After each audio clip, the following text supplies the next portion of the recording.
Kama tulivyokueleza ni kwamba shirika la uangalizi wa uchaguzi ELOG linatoa taarifa kamili kuhusiana na chaguzi ndogo zilizokamilika hivi majuzi. Hebu turejee huko kusikiliza yanayojiri. Emerging incidents and provide timely verified updates on the conduct of the elections. Across the 22 electoral areas observed, polling stations were generally well prepared, opened on time, and adhered to procedural requirements during the voting, closing and counting. Strategic materials were available, KIMS kits functioned with minimal disruption, and ballot handling during the counting was largely transparent and compliant with the law. However, ELOG also observed, reported on verified cases of electoral violence, intimidation, as well as cases of voter inducement.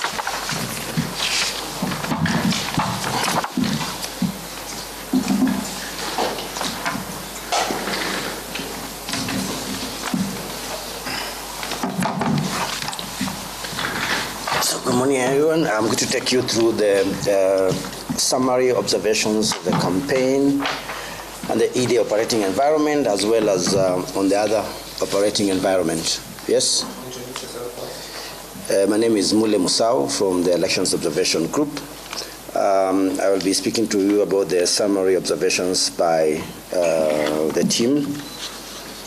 So despite technical capability, which was demonstrated on D-Day by IEBC, ELOG documented a series of incidences that undermine the integrity of the process across all the affected electoral units. ELOG recognizes that elections are not merely technical exercises. They are political processes that require robust safeguards against any form of interference. And in this regard, we feel that IEBC failed to adequately address systemic vulnerabilities and external interference that undermine the integrity of the electoral environment. In particular, we wish to draw attention of the nation and other stakeholders to a number of issues. Number one is the verified cases of electoral violence, harassment, and political interference. The pre-election campaign reports indicated clashes between rival supporters in Kasipul, in Malava, in Mbeere North, in Nairobi, and in Machakos. All this during the campaign period, which was fueled by allegations of monetary inducements from different political camps.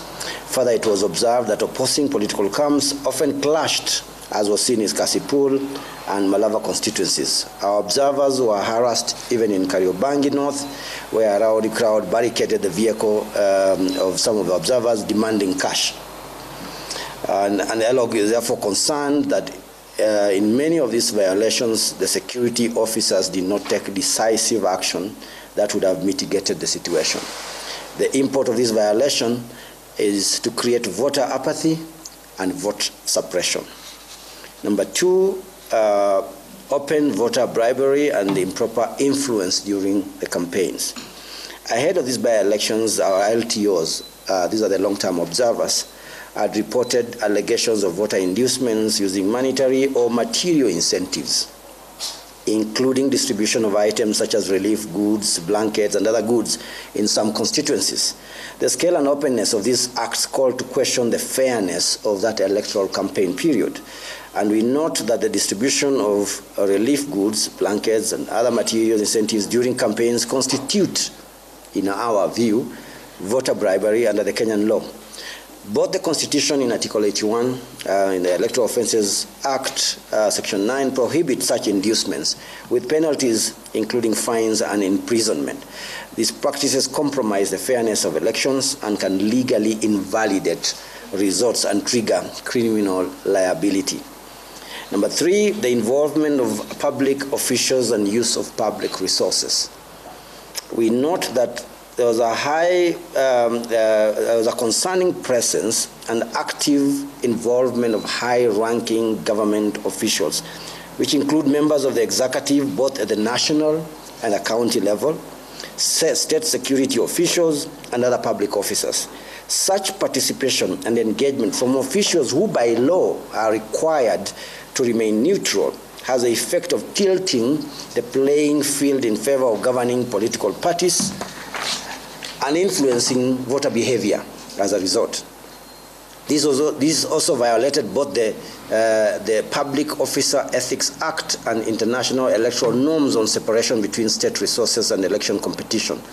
Further, such overt involvement not only compromised the fairness of the campaign environment, but also projected state-backed pressure on the electorate, a phenomenon widely recognized globally as a strategy to suppress turnout and skew electoral outcomes. Further, ELOG documented and reviewed widespread public reports showing the deployment of state machinery and national security organs in ways that created an atmosphere of fear, intimidation, and obstruction. While security agencies play an essential role in maintaining order, their involvement in actions perceived as partisan undermines public trust, violates the principle of neutrality in election security management. Number 4, on early campaigns, launch of government projects and development tours during the campaigns. And this is in relation with the previous point on use of public resources. ELOG noted that government launched projects and undertook and development tours in some of the electoral areas during the campaign period. For example, senior government officials in Baringo on a development tour that included launch of fiber link and rollout of public Wi-Fi sites in Kabarnet and Kabartonjo. These pre-election project launches, while good in themselves, can be conceived as part of a broader purpose where public resources are used as campaign tools, distorting fiscal planning and weakening accountability. Such actions, if not addressed, risk turning local development projects into political bargaining chips, undermining equitable and needs-based allocation of resources. Number 5, fake news, misinformation and disinformation. Our monitors reported 48% of the disinformation that had been flagged was on political party activities and candidates. Disinformation manifested as fake opinion polls, endorsement of candidates, and fake press releases. Further, 36% of the disinformation flagged was either directly or indirectly targeted at the IBC. For instance, questions on the ongoing voter registration was misinterpreted to mean that IEBC had failed to register voters for the by-elections. And further disinformation was reported around the change of polling stations in Baringo South, which was actually due to floods. And some of the forms of disinformation flagged included fake opinion polls constituting 41% of all incidents, fake documents with institutional logos, letterheads, which included gazette notices, press releases, and endorsement of candidates, which constituted 37% of incidents, and context alteration, which included the use of old images to depict a current situation, as well as use of sarcasm and memes, constituting 11% of disinformation flagged. Number 6, the limited participation of marginalized groups in the by-elections. We note with concern that while the Commission registered a total of 181 candidates to contest in the various vacant electoral areas, the participation of women, youth, marginalized and minority communities as candidates was below the required threshold. Our observations on the technical operations on the E-Day. And a lot of this I think we were able to highlight in our previous statement. The technical aspects, which included setup of stations, availability of strategic materials, KIMS kit operations, voting, counting, and the declaration of results were generally conducted well by polling officials, despite the politicized environment obtained during the by-election. However, a number of serious issues were noted. Number 1, is ballot secrecy breaches. In 15.2% of observed polling stations, voters were seen photographing marked ballot papers, undermining the secrecy of the vote. These incidents occurred despite existing regulations prohibiting the use of phones in voting booths.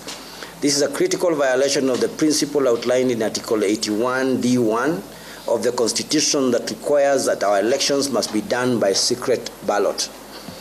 Number 2, on the assisted voters, we had concerns that we noted this in 65.9% of the polling stations that we observed. While this is allowed under law, ELOG notes that in a number of cases, the election officials did not have data on, especially where the assistance was conducted by the presiding officers. Where a Kenyan decides to assist a voter, that is recorded somewhere within the records of the polling station. Where the presiding officers were in charge or assisted, they did not do that. Yet, where the POs assisted was in 90% of the incidents. So in 90% of the time, it was the PO who was assisting. So when we don't record this information that this was an assisted voter, then we don't know the scope of the assisting.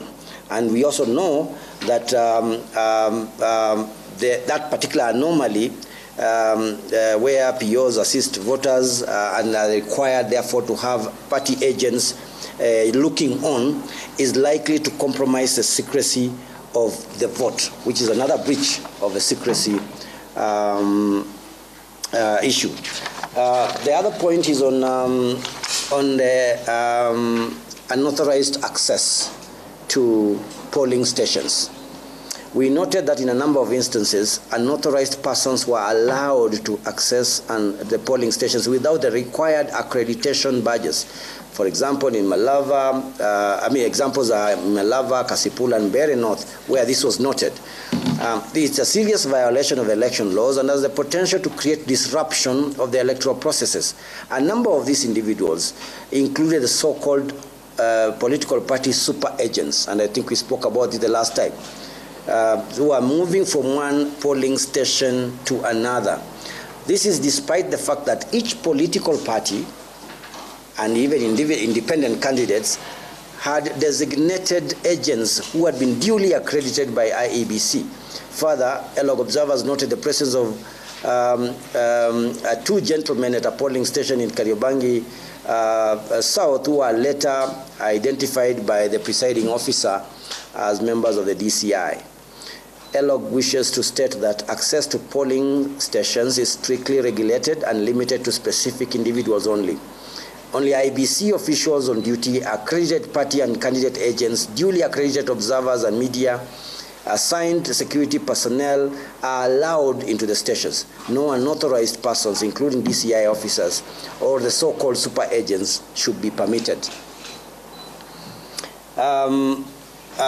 Before we go to the recommendations, our observations of the immediate post-election environment is that no major incidences so far were recorded by the observers, but it is noteworthy to mention that that the losing candidates, that losing candidates who have disputed the outcomes that we have seen in a number of these by-elections have undertaken to file petitions rather than to protest.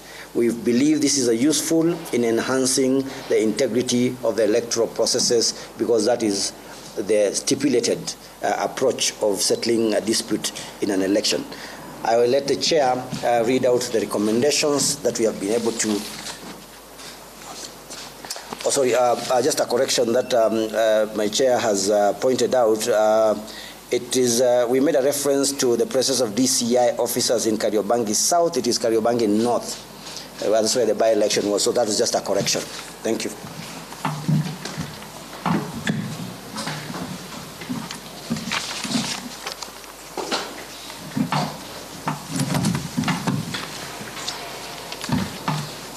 Thank you. My name is Victor Nyongesa. I serve as the chairperson of ELOG. I will speak to the recommendation from our observation mission.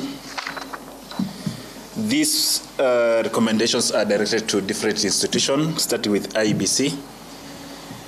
These polls were the first major test for the IEBC new leadership since 2022 general elections.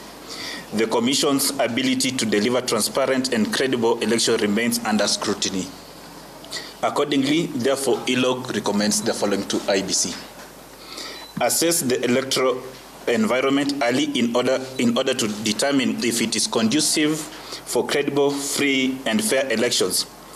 As has been said in past presidents, that is 2017, the Commission has the power to call off an election if through its assessment report it cannot guarantee a peaceful environment. The Commission, working with other relevant agencies, should in future disqualify both political parties and contestants who are guilty of electoral malpractices. These include perpetration of violence, use of public resources to give unfair advantage, and voter bribery. Continuous and sustained voter education and information so as to address the increasing cases of assisted voters and voters being turned away.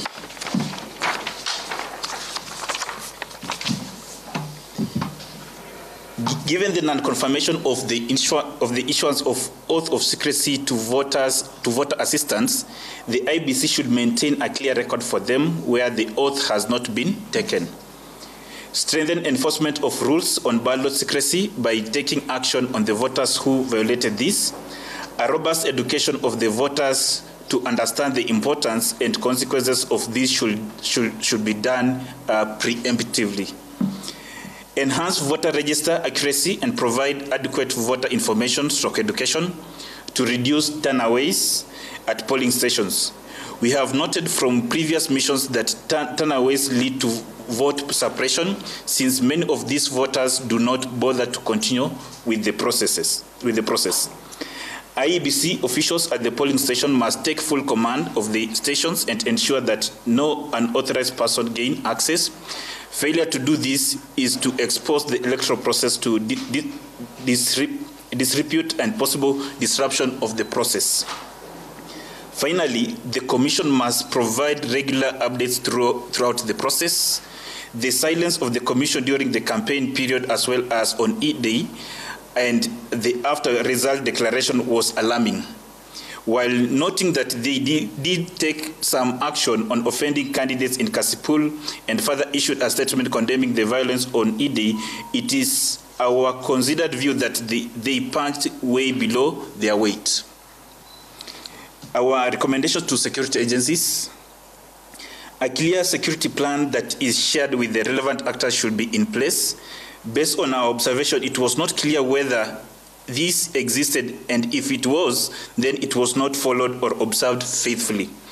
The aim of such a plan will be to secure the electoral environment so that normal electoral processes can go on unhindered.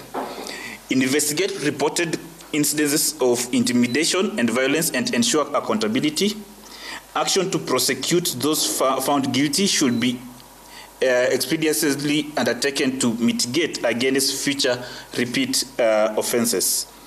Provide consistent, impartial enforcement across all active polling stations. To political parties and the candidates, adhere to the Electoral Code of Conduct at all times and ensure that the same for party members and aspirants under the party ticket. Political parties, just like the IBC, have the power to disqualify candidates in breach of electoral rules, as well as the code of conduct that the parties commit themselves to. Uphold ethical campaign standard by rejecting bribery, coercion, and disruptive conduct. Work with IBC to ensure that party agents are properly accredited and deployed into the designated polling stations. They should also ensure that the agents are well-trained, briefed on their responsibilities and procedures for monitoring the electoral processes. Consult with the IBC to agree and ensure that clear roles and responsibilities for party officials who are not agents and restrain them from interfering with the electoral processes. Given the highly toxic electoral environment that has characterized recent electoral processes, political party agents should have clearly designated areas of deployment. Elections are local activities, and when non-residents participate, this is deemed as interference and succeeds in creating an intimidating environment for the voters. Lastly, our recommendation to the citizens. We want to say that elections belong to the people, and they must be the vanguard that offer the first protection. through the residents, voters, locally assembled election officials, party agents, election observers, and local security, they must stand guard to ensure that the processes are not adulterated by criminal elements or through inducements by opposing political camps. Citizens have a responsibility to ensure that the local elections are conducted in a peaceful environment. They need to inform the requisite authorities if there are threats to the same. I will give a conclusion then. ELOG stresses that credible elections require both technical soundness and integrity of all actors. The IEBC's success in logistical and procedural management cannot mask itself to safeguard the compromised integrity of the electoral processes before and during the by-elections. The Commission, as the constitutionally mandated agency of conducting and managing elections in Kenya, must be seen to be fully in charge of the process. ELOG reiterates that while the IEBC demonstrated technical competence in the by-election, its failure to address the other obtaining issues identified above represents a grave weakness within the IEBC. Election must be free from violence, intimidation, and partisan interference, given the adverse political environment that resulted in deaths, injury, and destruction of property in the just concluded by-elections. Moving forward, without review and redeeming action, we will taint the credibility of the Kenyan electoral process. As a domestic observation